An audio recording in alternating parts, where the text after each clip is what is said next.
আজকে আপনাদের সাথে কুমড়ো শাকের এমন একটা রেসিপি শেয়ার করব যেটা ভাতের সাথে খেতে কিন্তু দুর্দান্ত লাগে।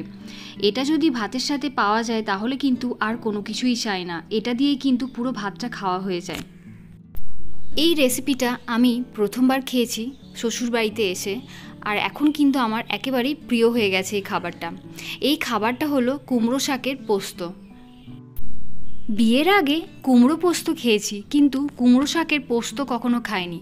শ্বশুরবাড়িতে এসে যখন মা আমায় বললেন যে কুমড়ো শাকের পোস্ত বানাবো, তখন আমি একটু অবাক হলাম।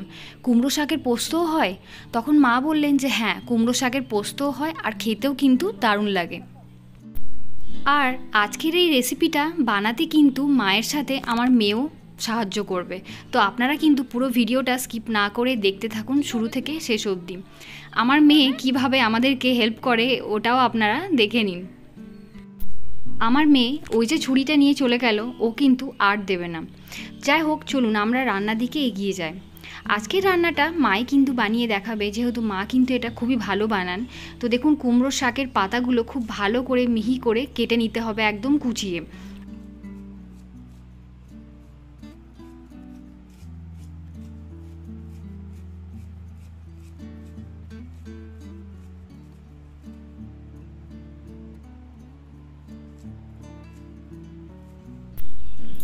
তো এই যে দেখুন, শাকটা কিন্তু পুরোপুরি কাটা হয়ে গেছে।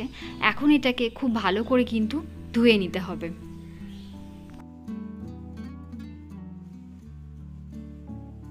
কুমড়ো শাকের পোস্ত বানানোর জন্য বড় চামচের 2 চামচ মতো এখানে আমি পোস্তর দানা নিয়েছি। এটাকে খুব ভালো করে একটা পেস্ট তৈরি করে নিতে হবে।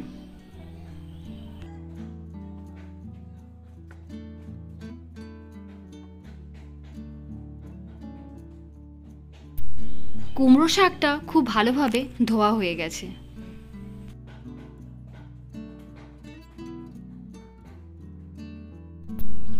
কড়াইয়ে দিয়ে দেওয়া হচ্ছে সর্ষের তেল, বড় চামচের 1.5 চামচ মতো। তেলটা গরম হয়ে এলে এর মধ্যে দিয়ে দিতে হবে একটা গোটা শুকনো লঙ্কা হাফ করে।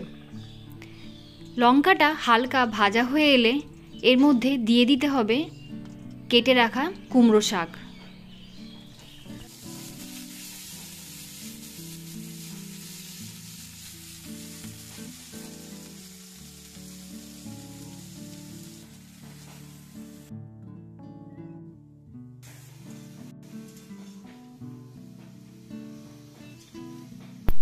হালকা নাড়াচাড়া করে নেবার পর এর মধ্যে দিয়ে দিতে হবে স্বাদ মতো নুন।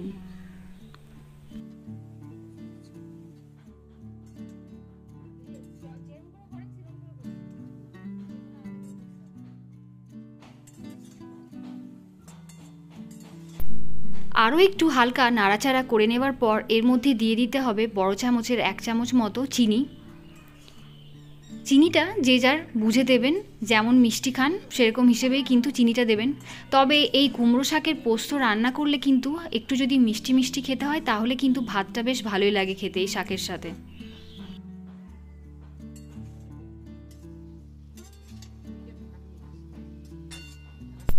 নুন এবং হলুদটা খুব ভালোভাবে মিশিয়ে নেওয়ার পর ঢাকনা দিয়ে প্রায় 15 মিনিটের জন্য লো ফ্লেমে ঢেকে দিতে হবে। ঢাকনাটা খুলে কালারটা দেখবেন চেঞ্জ হয়ে গেছে, বুঝে যাবেন যে শাকটা কিন্তু পুরোপুরি সেদ্ধ হয়ে গেছে। এখন এর মধ্যে দিয়ে দেওয়া হবে পোস্তটা, যেটা বেটে রাখা হয়েছিল। মাথায় রাখতে হবে শাকটা কিন্তু খুব ভালোভাবেই সেদ্ধ করে নিতে হবে, যাতে একদম নরম হয়ে যায়। আপনাদের যদি মনে হয় যে কড়াইয়ে শাকটা সেদ্ধ হচ্ছে না, তাহলে কিন্তু কুকারে একটা সিটি দিয়েও শাকটা সেদ্ধ করে নিতে পারেন। তো এই যে দেখুন, পোস্ত দেওয়ার পর খুব ভালোভাবে এটা মিশিয়ে নিতে হবে, তাহলেই কিন্তু এই শাকটা একেবারেই রেডি খাবারের জন্য। তো এই যে দেখুন, খুব ভালোভাবে কিন্তু পোস্ত মেশানো হয়ে গেছে আর শাকটাও আমাদের রেডি। আজকের এই রেসিপিটা যদি আপনাদের ভালো লেগে থাকে তাহলে অবশ্যই কিন্তু ভিডিওতে একটা লাইক করে দেবেন এবং শেয়ার আর কমেন্ট করতেও ভুলবেন না। আজকের জন্য এখানেই এন্ড করলাম, দেখা হচ্ছে পরের ভিডিওতে। টাটা।